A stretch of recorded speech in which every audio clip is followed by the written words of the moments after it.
David Moyo ist ein erfahrener Ranger, der im Hwange Conservancy in Simbabwe arbeitet, das für seine majestätischen Elefantenherden berühmt ist. Er ist seit mehr als 20 Jahren in der Patrouille, im Schutz der Tierwelt und in der Verhinderung von Wildereiaktivitäten tätig. David hat ein besonderes Verständnis für das Verhalten der Elefanten, dem Symbol dieses Landes und dem Stolz der ganzen Nation. Sein enger Teamkollege ist Samuel Dube, ein junger Ranger voller Enthusiasmus und Liebe zur Wildnis. Sie patrouillieren regelmäßig abwechselnd auf den Wegen durch den Wald und entlang natürlicher Seen. Die anhaltende Trockenzeit hat dazu geführt, dass viele Seen ausgetrocknet sind, was die Tiere dazu zwingt, auf der Suche nach Wasser weiterzuziehen. Elefantenherden ziehen normalerweise in langen Reihen, wobei die Mutter an der Spitze steht und die schwachen Kälber dahinter folgen. David ermahnte Samuel immer, bei Begegnungen mit Elefanten einen Sicherheitsabstand einzuhalten, damit sich die Elefantenmutter nicht bedroht fühlt. Doch manchmal müssen Ranger ihre Erfahrung und ihren Mut vereinen, um unter schwierigen Umständen ein Leben zu retten. An einem solchen Morgen entstand eine besondere Bindung zwischen David und einer Herde wilder Elefanten. Während er an einem flachen See entlang patrouillierte, hörte David ein langgezogenes Brüllen, vermischt mit einem traurigen Schrei, der in der Ferne widerhallte. Er blieb stehen, um zu beobachten, und entdeckte eine Herde Elefanten, die sich am Ufer versammelt hatten und ihre Rüssel ununterbrochen in Richtung des steilen Randes des Sees schwangen. Unten steckte ein kleines Elefantenbaby unter dem rutschigen Ufer fest und konnte nicht hinaufklettern. Sein Körper war nass und zitterte, seine Bewegungen waren nach Stunden vergeblichen Kampfes vor Erschöpfung langsam. David vermutete, dass die Elefantenmutter und die Herde zu lange gewartet hatten, aber nicht herunterkommen konnten, um das Kalb zu retten. Jedes Mal, wenn die Elefantenmutter sich dem Rand des Sees näherte, gab der Boden nach und zwang sie zum Rückzug. Samuel sagte David besorgt, dass es jetzt gefährlich sei, sich zu nähern, weil die Elefantenmutter in der Nähe sei. David schwieg, blickte in die verzweifelten Augen des Elefantenbabys und traf dann eine mutige Entscheidung. Er wusste, dass das Elefantenbaby seine ganze Kraft verlieren und auf der Stelle ertrinken würde, wenn er noch länger wartete. Doch um es zu retten, musste er zum See hinuntergehen und sich der Wachsamkeit der gesamten Elefantenherde stellen. David zog langsam seine Schuhe aus und stieg auf das schlammige Ufer hinunter, wobei er darauf achtete, die Elefanten nicht zu erschrecken. Die Elefantenmutter stand davor, hob ihren Rüssel und brüllte laut, stürzte sich jedoch nicht herunter, um ihr Vorgehen zu unterbrechen. Vielleicht war ihm klar, dass der Mann unbewaffnet war und nicht die Absicht hatte, ihm etwas anzutun. David näherte sich dem Elefantenbaby und beugte sich hinunter, um seine kleine, aber kräftige Taille zu umarmen. Samuel stand am Ufer, beugte sich hinunter und war bereit zu ziehen, während David das Elefantenbaby näher an den Rand schob. Der Schlamm und der steile Hang machten es äußerst schwierig, das Elefantenbaby hochzuheben. David musste seine ganze Kraft aufwenden und zusätzlich den schwachen Stoß des Elefantenbabys nutzen. Bei jedem Abheben gab der Boden nach, sodass beide in ihre Ausgangsposition zurückrutschten. Die Elefantenmutter am Ufer trompetete unentwegt, sodass Samuel befürchtete, sie könnte jeden Moment herunterstürmen.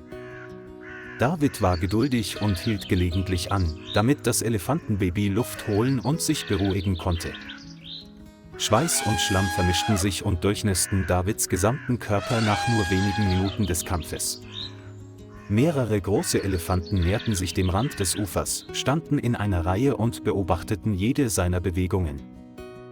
David änderte seine Taktik und nutzte seine Schulter als Stütze, auf die das Elefantenbaby treten konnte. Samuel bückte sich vom Ufer herunter, packte den Rüssel des Elefantenbabys und zog kräftig. Das Elefantenbaby gab ein leises Geräusch von sich, als wolle es sich selbst ermutigen, sich mehr anzustrengen. David holte tief Luft, nahm seine letzte Kraft zusammen und drückte von unten. Samuel zog erneut kräftig, sodass das Elefantenbaby sicher ans Ufer rollte. Die Elefantenmutter kam sofort näher und schlang sanft ihren Rüssel um ihr Baby, um nach seinem Zustand zu sehen. Die Spannung löste sich und die Elefantenherde begann sich langsam in Richtung der Felder zu bewegen. David stand still und sah zu, sein Herz war erfüllt von Erleichterung und Glück. Von diesem Tag an begegneten David und Samuel bei jeder Patrouille dieser Elefantenherde. Sie zeigten keine Wachsamkeit mehr und näherten sich nicht einmal dem Streifenwagen.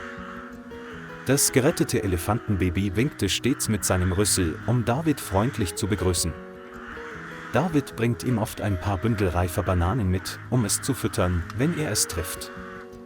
Samuel liebt es, Elefantenbabys zu fotografieren, die unbeholfen, aber bezaubernd Bananen essen. Einmal nahm die Elefantenmutter auch Bananen aus Davids Händen entgegen, als Zeichen der Aufnahme in ihren Vertrauenskreis. Die seltsame Freundschaft zwischen Mensch und Elefantenherde verbreitete sich schnell in der gesamten Rangerstation. David betrachtet dies als die größte spirituelle Belohnung seiner Karriere. Er hätte nie erwartet, dass dieser Gefallen an einem harten, regnerischen Tag erwidert würde. Dieser Tag fiel mitten in die Regenzeit, als die Straßen sich in rutschigen Schlamm verwandelten. Durch den tagelangen Dauerregen wurde der rote Boden weich und glitschig, als wäre er eingefettet. David und Samuel wurden beauftragt, ein abgelegenes, weniger bereistes Gebiet zu patrouillieren. Der Pickup wurde heftig durchgeschüttelt, als er durch tief überflutete Abschnitte fuhr. Als ich zu einem großen Feld kam, fiel das Vorderrad plötzlich in eine große Schlammpfütze. Samuel versuchte, Gas zu geben, aber die Räder drehten einfach durch und spritzten überall Schlamm hin. Sie schoben abwechselnd, aber nach fast 2 Stunden steckte das Auto immer noch fest. Das Geräusch des aufheulenden Motors hallte im starken Regen über die Felder. David versuchte, von der Hauptstation aus Hilfe zu rufen, aber das Funksignal war schwach und sporadisch. Plötzlich ertönte aus der Ferne ein tiefes Brüllen, das beide dazu veranlasste, ihre Köpfe zu drehen und hinzuschauen. David bemerkte aus der Ferne eine Elefantenherde, die sich näherte. An der Spitze steht die erwachsene Elefantenmutter mit starkem und majestätischem Gang. Direkt hinter ihm war das Elefantenbaby, das er vor 2 Monaten gerettet hatte. Die Elefantenmutter blieb hinten am Auto stehen und berührte mit ihrem Rüssel sanft den Rahmen, als wolle sie nachsehen. Dann übte es plötzlich eine starke Kraft auf das Heck des Autos aus, die das Auto heftig erschütterte. David verstand sofort, dass der frühere Gefallen auf wundersame Weise erwidert wurde. David rief Samuel zu, er solle sich bereit machen, Gas zu geben, als die Elefantenmutter anfing zu schieben. Das Rad bewegte sich zunächst nach oben, rutschte jedoch wieder in den tiefen Schlamm zurück. Die Elefantenmutter gab nicht auf und setzte noch einmal ihre ganze Kraft ein. Samuel gab Gas, die Reifen quietschten und das Auto bewegte sich einige Dutzend Zentimeter vorwärts. Es regnete immer noch in Strömen und die beiden Ranger waren mit Schlamm bespritzt. Beim 3. Mal setzte die Elefantenmutter ihre ganze Kraft ein und drückte ununterbrochen. Das letzte Auto sprang aus dem Schlamm und gelangte auf höher gelegenes Gelände.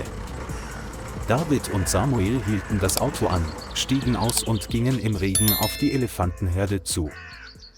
David nahm eine Tüte reifer Bananen aus dem Kofferraum und verteilte sie nachdenklich an jedes Kind.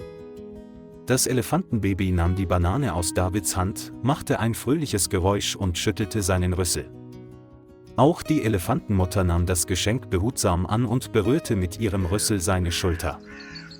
Samuel lächelte und machte ein paar Fotos, um diesen berührenden Moment festzuhalten. Nachdem sie mit dem Fressen fertig waren, kehrten die Elefanten langsam in Richtung der entfernten Felder zurück. David und Samuel standen im Regen und sahen zu, wie ihre Gestalten aus dem Blickfeld verschwanden. Keiner von beiden sagte etwas, sie tauschten nur ein Lächeln voller Dankbarkeit und Stolz aus. Auf dem Rückweg sagte Samuel, dass dies der denkwürdigste Patrouillentag seines Lebens gewesen sei. David nickte und war der Meinung, dass sich alle Strapazen des Rangerdaseins absolut gelohnt hatten. Er wusste, dass es in der Natur nicht nur Untermenschen Güte gibt. Ein geretteter Elefant erinnerte sich und revanchierte sich auf seine ganz eigene Art und Weise. Und im Hwange Conservancy wird diese Bindung für immer bestehen bleiben.